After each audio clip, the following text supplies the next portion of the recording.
Alright, ladies and gentlemen, it is time. It's time once again to check out Geography Now.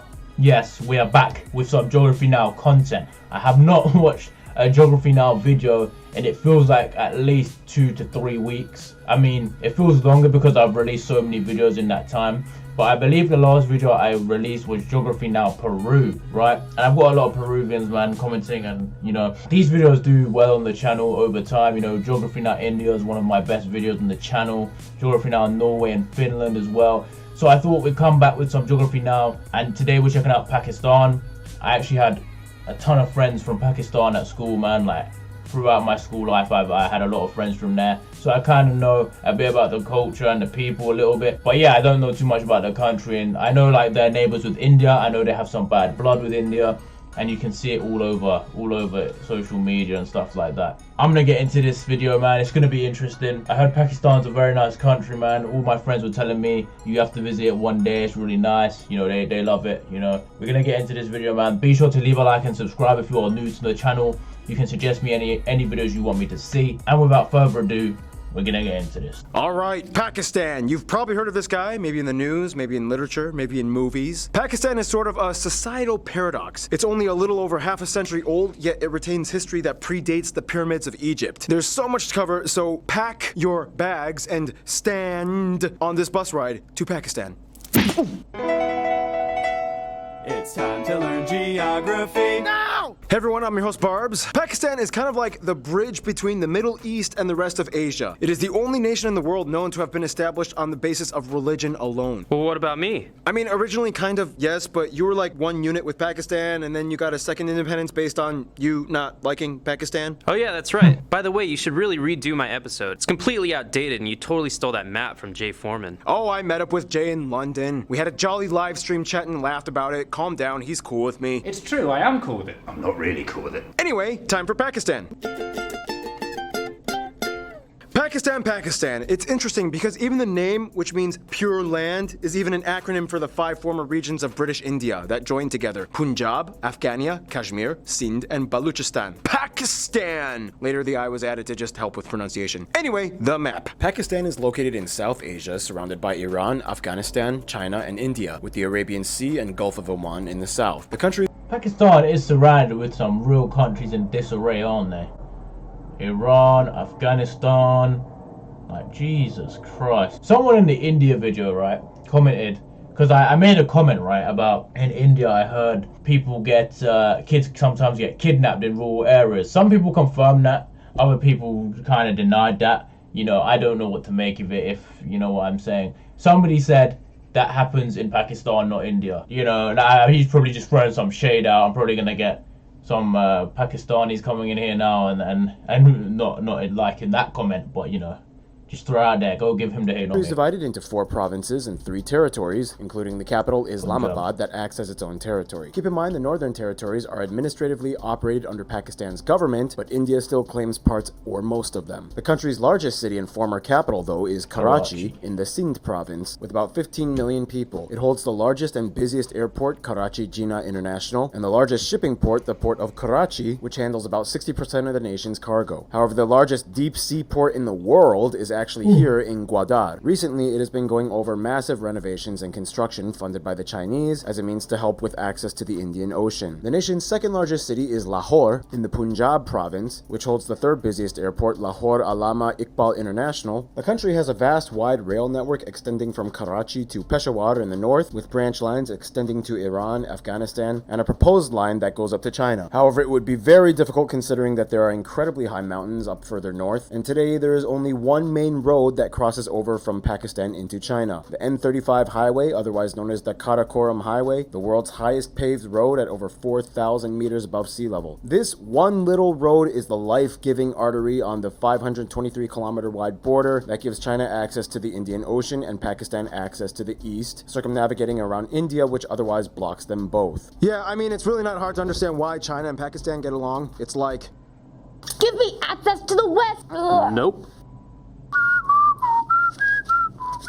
And now my favorite part of any episode, territorial anomalies. Now if you ask someone to draw the map of Pakistan, you might get a lot of different images depending on who you ask. Some might draw this, some might draw this, and those that don't know what maps are might draw this. But in regards to the Pakistani administered areas, as we discussed before, this whole region is disputed with India, and it is the site of the most militarized area on the planet, Jammu and Kashmir. In a condensed explanation, in this area, Pakistan and India want all of this, China just wants these parts. Pakistan and India had 3 wars. They drew a militarized line over here between India and Pakistan. Pakistan relinquished their claim to the Shaksam Valley over to China, but India did not agree and still claims it. All the while, all 3 countries converge on the Siachen Glacier, the second largest non-polar glacier in the world, on point NJ9842, and the dead man zone begins where nobody dares to do anything. This is probably the most tense border point in the world. So there you go.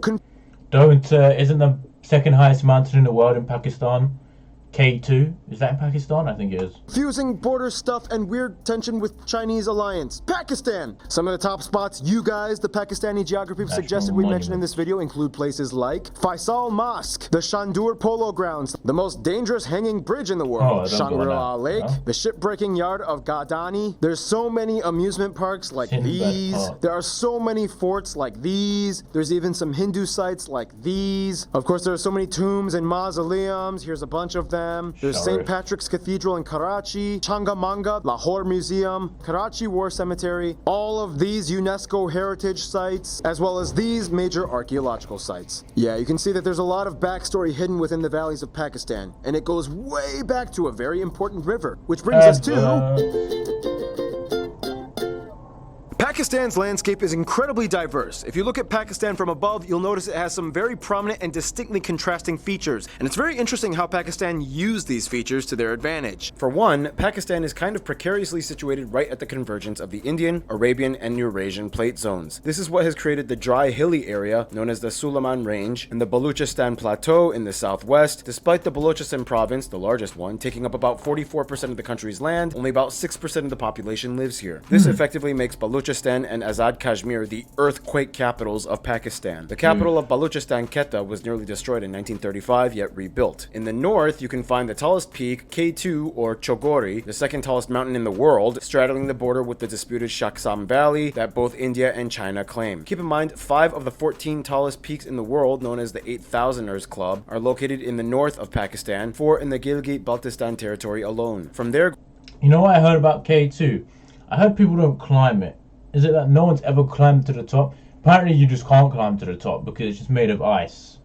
You just can't get to the top because it's incredibly dangerous. Apparently it's more dangerous to climb it than Everest and most mountains, I think. Going south, you see the one iconic powerhouse lifeline of the entire nation, the Indus River. Fed by snowmelt from the mountains up north, this is the longest river in the nation that has dozens of branches and tributaries that essentially feed the entire country. In fact, the Indus River Basin is the world's largest irrigation system with over 58,000 kilometers of canals, cultivating over 230,000 square kilometers of land. Further south, you find the largest natural lake in the country, Manchar, along the edges of the Indus Valley that flow into the Indus River Delta with the Kheti Bundur South Wildlife Sanctuary. This is the most heavily forested and wildlife concentrated area of Pakistan that is not commercially exploited. Also, it is really hard to build harbors here because the swampy mangroves make it difficult. Finally, a skip to the east, you hit the Tarparkar Desert, which claims to be the world's only fertile desert with a dry landscape, but abundance of water sources that nourish the myriad of shrubby plants and wildlife. Just zoom in and you can find small ponds and creeks meandering throughout the entire area, well across the border into India. Now keep in mind, within all this stuff, there's a ton of cool notable sites, such as the Hingol mud volcanoes, that lake that looks like a teardrop, the Biafo Glacier, the Fairy Meadows, the second largest salt mine in the world, and there's so much more, but yeah, I'm done here. I need a triple shot of espresso break, which means,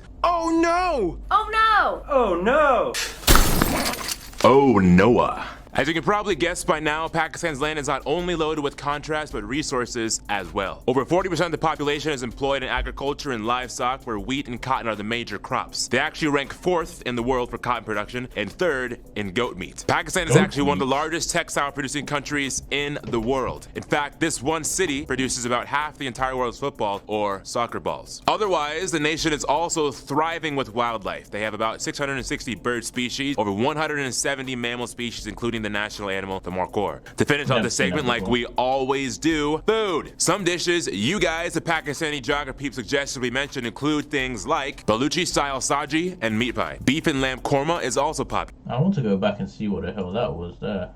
Geography suggested we mentioned include things like Baluchi-style What is this? Is that chicken? It's some kind of bird, man. We have this in similar stuff like this in Cyprus. saji and meat pie. Beef and lamb korma is also popular. In the north, you see dishes closer to Iranian and Afghan cuisine like lamb and beef kebab and Pashtun-style rice. We all know the Kebab. world-famous Punjab cuisine. It's virtually the exact same as the Punjab in India. In the south, the Sindhi people will probably have more fish in their diets as they are on the coast. There's a lot of other cuisines we could have mentioned within the various ethnic groups, but that would take way too much time. We can, however, talk about the people groups in this next segment. Thank you, Noah. Now, the weird thing about the entire South Asian subcontinent is that when you look at the people, many of them look exactly alike, and you would just assume they're basically relatives. I mean, you have Pakistani Punjabis and Indian Punjabis, Pakistani Kashmiris, Indian Kashmiris. They have the same languages and same cultural traditions and history and customs, and in most cases, they really are family. But when it comes to nationhood and worldview, the dichotomy makes a clear boundary that splits one side from the other. Keep talking. We're listening. First of all, the country has over 200 million people and is the sixth most populous nation in the world and second most populous Muslim nation after Indonesia. The country is very diverse in people groups, but the largest ones are the Punjabis at around 45%, Pashtuns in the north at about 16%, Sindhis in the south at about 14%, Saraikis at about 9%, and the rest are a mix of various other people groups like the Mujahirs, Baluchis, and so on. They use the Pakistani rupee as their currency, they use the type C and D plug outlets, and they drive on the left side of the road. Yeah, they were a former British colony. Now, Pakistan has 74 listed individual languages spoken throughout the country, 66 of which are indigenous and 5 have over 10 million speakers each. Almost all of them are Indo-Aryan. How on earth do all the people of Pakistan stay interconnected? Well, today, much like India, the nation has 2 official languages used and taught in schools, used as lingua francas, Urdu and English. Yeah, that's right, it's pronounced Urdu, not Urdu.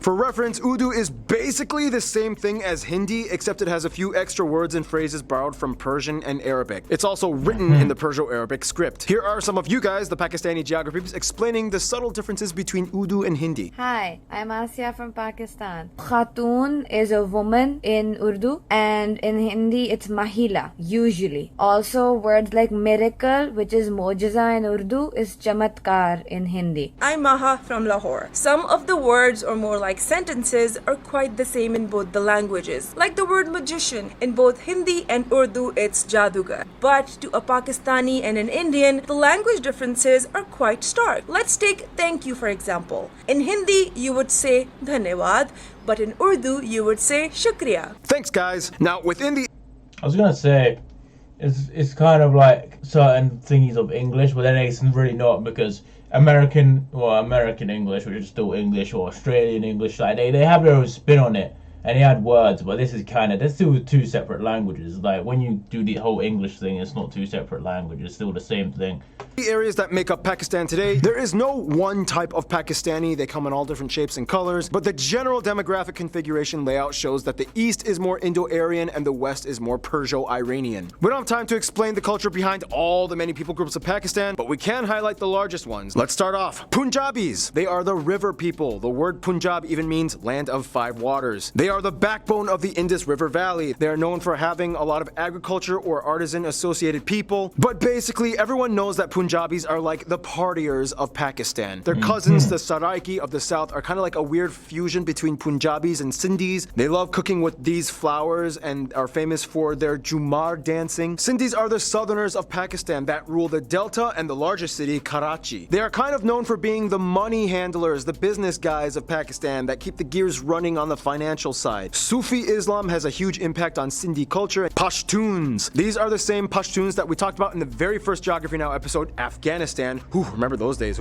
They are an Iranic people group related to the Persians and Afghani groups, not Indo-Aryan. Many of them still follow Pashtunwali, or the ancient self-governing tribal system that regulates everyday life activities in Pashtun communities. They have their own traditional clothing, festivals. Many celebrate Nowruz, the Persian New Year. And finally, Baluchis. They are the cousins of the Pashtuns, another Iranian people group. Like the Pashtuns, they have their own tribal societies. According to tradition, all the tribes are descended from one of the 5 children of Jalal Khan. At one point, there was kind of like a little bit of an insurrection amongst the Baluchi people for secession into an independent Baluchistan state. They are the most mineral-rich province in Pakistan, which is why their women are known for wearing some of the most lavish jewelry. And finally, we have to mention the cold mountain people, such as the Kashmiris, Baltis, Wakis, and so on. Kashmiris are Indo-Aryan, whereas Baltis are Sino-Tibetan. Nobody knows exactly what the Burushos are, but they exist. The Hunza people live the longest and have a super healthy special diet. The Kalash people have lots of blondes and redheads, and they practice a form of animism related to ancient Hinduism. And there are so many other people groups, but we don't have time. That's the gist of it. That's how you make a Pakistan. Otherwise, there are some traits that most Pakistanis kind of universally follow. And with that, here's Random Hannah to explain with culture stuff.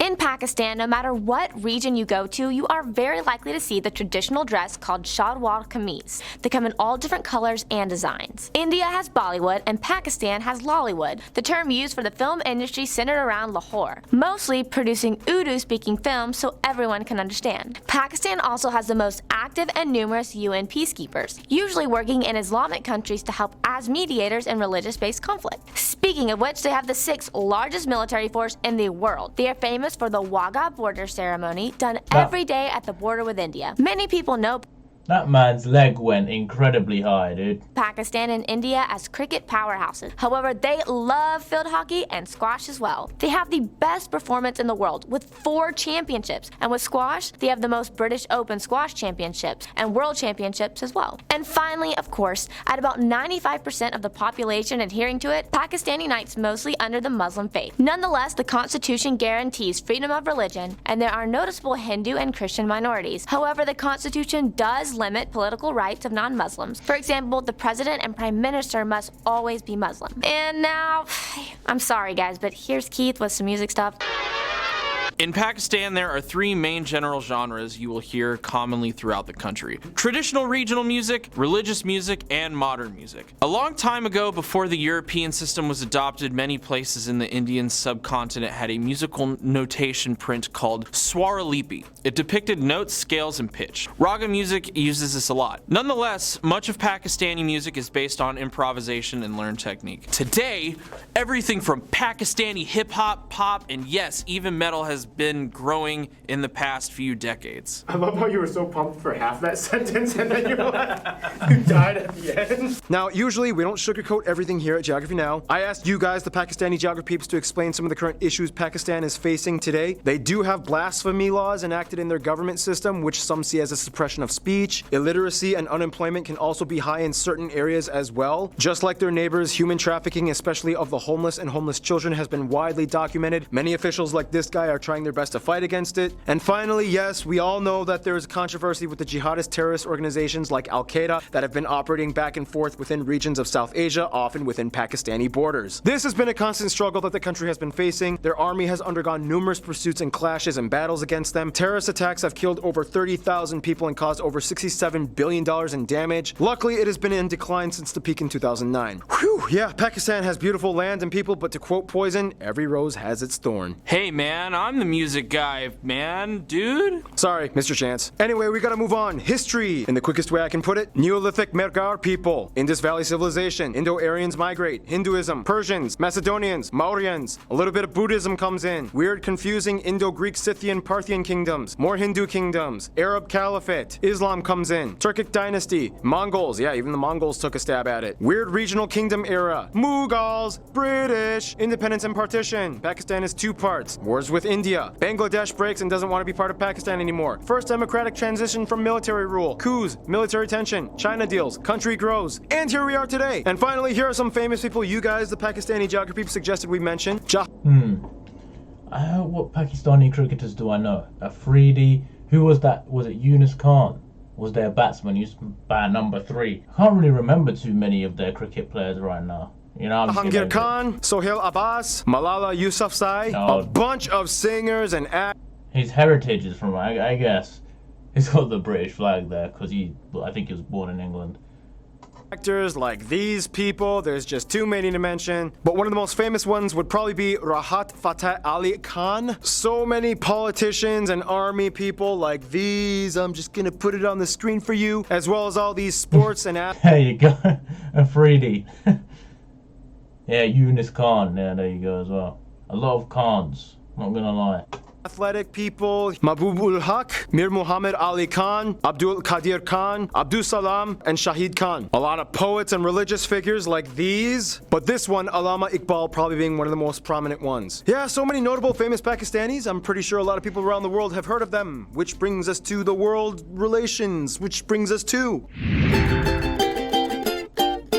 Now you have to understand, Pakistan was kind of like a constructed state to consolidate religious communities in a former empire, so that means with Pakistan, a lot of their diplomacy depends on strategy. For one, even though they were a former colony, they still have a somewhat neutral-ish kind of amicable relationship with the UK. The UK has the largest population of Pakistanis in Europe. Many come from the Mirpur district, and you can still see much of the cultural influences in their society, such as cricket and driving on the left. They have generally good relations with the Gulf countries like the UAE, Saudi Arabia, Kuwait. Many Pakistanis moved there for work as expats. The past few years though, there has been some controversy with mistreatment of Pakistanis and other expats by certain companies, but overall the governments get along at least. Afghanistan and Iran are like their love-hate cousins. During terrorist conflict years, Pakistan took in millions of Afghan refugees that are essentially brothers of the Pashtuns in the north. It remains a constant issue though that they are facing to this day. Iran is also a key figure in business and trade, as well as supplying oil and other imports. India and Bangladesh also have a somewhat love-hate relationship. It's more like they hate the governments but love the people. India and Pakistan of course have so much history together, even before British colonial years. As mentioned, many of the people groups there share the same language and culture. The only thing essentially separating them is religion. Bangladesh of course broke away from Pakistan after the partition years and favored India shortly after independence. This kind of angered Pakistan at first, but decades later they've kind of moved on and have good relations once again. In terms of their best friends, however, many Pakistanis might kind of end up saying Turkey or China. Essentially what it comes down to is a kind of standoff against India. When one giant leaves you drama, you kind of settle for the other one. Together, they have the China-Pakistan Economic Corridor project, in which they allow them to use the port of Gwadar for their development and trade deals funded by China. Each country's people are welcomed in each other's, and visits are common. With Turkey, though, they've kind of always had a respect for the people, culture, and history, TV shows, and movies. They support the government and have many diplomatic business ties with them. This, of course, by default also brings in Azerbaijan, Turkey's little brother. They love to travel to both of these nations and even go so far as to support Azerbaijan's side in the controversial disputes with Armenia. To be fair, Turkey is a majority Muslim country as well, so that makes sense. And China with the trade, that also makes sense.